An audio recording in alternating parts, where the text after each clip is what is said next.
Hey everybody, this is Saul Castañeda with Mcscgreenwheels, and as you guys can tell, I'm sitting here at home. You know, doing this little journey of building our own Fox body, which is our 1993 GT that we call Staff Sergeant Reckless. You guys have been seeing, if you've been following, you've been seeing our process and how we've been going about it, and along with that, we've been learning a lot about these cars. I mean, I've put together plenty of cars, but I've definitely gotten a very hefty education that I really wasn't asking for doing these cars.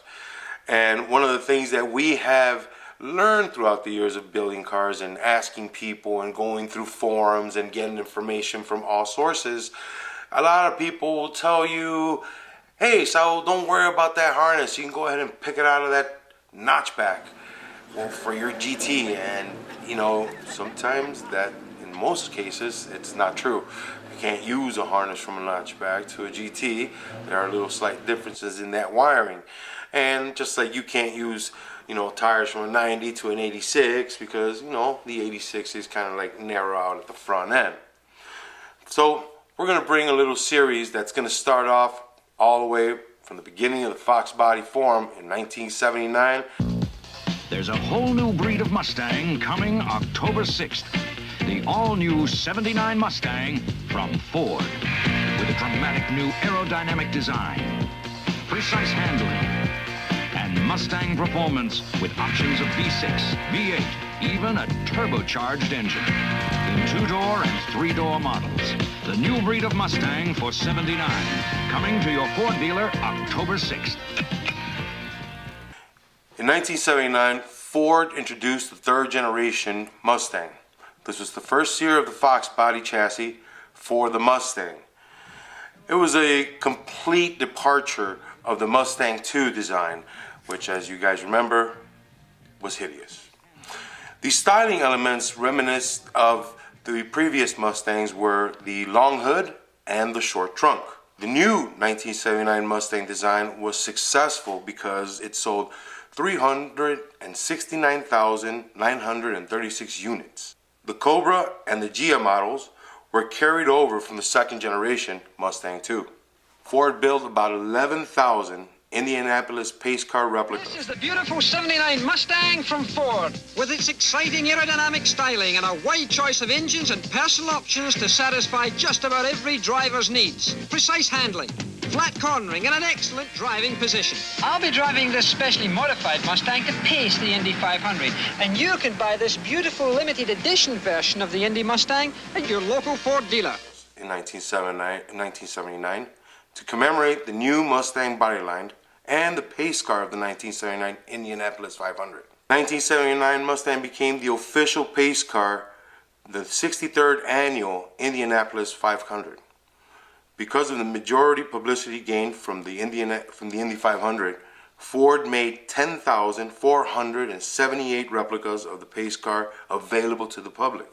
The two body styles were the coupe and the hatchback. The original price of a basic coupe in 1979 was $4,494. The hatchback price was $4,828. They were both two-door cars. It came with a variety of engine options. The 2.3-liter two-valve four-cylinder with a 9-to-1 compression and 88 horsepower. It had 118 foot-pounds of torque, and it had a fuel tank of 11.5 gallons. The 2.3 four-cylinder turbo, which was also a 9-to-1 compression, carried 132 horses, 142 foot-pounds of torque, and it carried a 12.5 gallon tank. The 2.8 V6, and that was also a two-valve, came with a 8.7 to 1 compression, had 109 horsepower, had 142 foot-pounds of torque, and also came with a 12.5 gallon tank. The 3.3 inline 6 had a 9.6 to 1 compression. It had about 85 horsepower. I had 154 foot-pounds of torque, and it had 11.5 gallon fuel tank. The 5.0 liter two-valve V8 had an 8.4 to 1 engine compression, had 140 horsepower, 250 pounds of torque, and it had a 12.5-gallon tank. The 1979 also sported a variety of colors.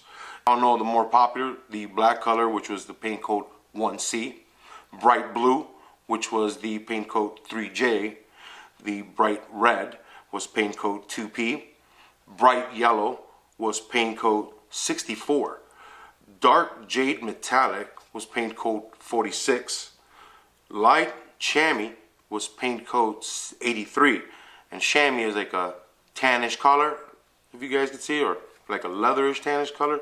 That's chamois. The light medium blue was 3F. The light wedgwood blue metallic was 3H. The medium chestnut metallic was 5M. The medium gray metallic was 1P. The medium red metallic was 2H. The medium vaquero glow, which was a reddish tawny orangey color, was 5W. The pewter metallic, which was a paste color car, was 1E. The polar white, 9D. Silver metallic, 1G. And the tangerine, 85. Along with the variety of colors, we had a couple interiors that came in the 79 for a couple options. The ever so popular was obviously the black color with a color code of A, the blue with a color code of B, the chamois with a color code of T, the red with a color code of D, the vaquero color was Z, the white and black combination was a W code, the white and blue combination was a Q, the white and chamois combination was a 2, white vaquero was 9, and the white and red was N. Other options that the 79 Mustang came with was the curb weight on this car, and it also consisted with the option of engine you had. So for example, the 2.3 4-cylinder manual and automatic both came in at a curb weight of 2,515 pounds. The 2.3 4-cylinder turbo had an offset weight of 84 pounds, coming in at 2,599. The 2.8 V6 manual and automatic both came in at a weight of 2,595 pounds. The 3.3 inline 6 was a little lighter at 2,581 pounds. The 5.0 liter V8 manual and automatic both came in at 2,811 pounds, which anybody out there that races, that is a very, very good weight for your car. And to kind of sum up the end number of all the production cars done for 79, just to give you an idea, 1979 produced 10,478 pace cars. It did 17,579 Cobras, 156,666 two-door notchbacks, 120,535 three-door, which are the hatchbacks. It did 56,351 two-door Gia sedans and 36,384 Gia hatchbacks. In 79, they also came with a couple engine transmission options depending on your engine size. For most of them, from the 2.3 turbo and the 2.8 V6 manual, they all came with a T04 transmission. And all three of those also came with a C4 automatic. The 3.3 inline 6 came with only a C4 automatic.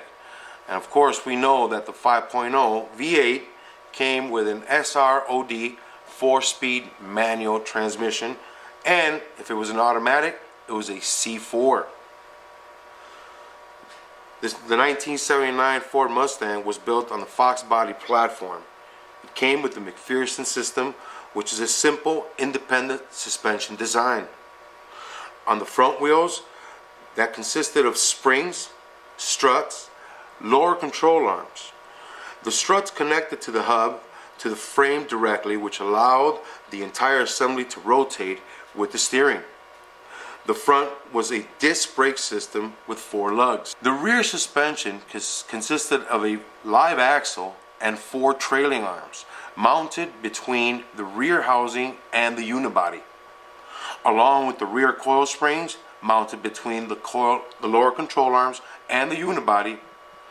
The rear brake drums came along with 4 lugs as well. In conclusion, the 1979 third generation Mustang was 100 pounds lighter than the previous second generation Mustang II. This new body design for the 79 Mustang and cutting some weight improved fuel efficiency and showed by the numbers it sold, which again was 369,936. That's what was sold in 1979. No GT, Gran Turismo, or Gran Turismo Mustang was ever made in the first year of the Fox Body Mustang production. So as you guys can see, we're going to bring you a little bit more history with the next one coming up for the 1980s. I want to thank everybody on our Facebook, on our Instagram, and especially right here on our YouTube channel.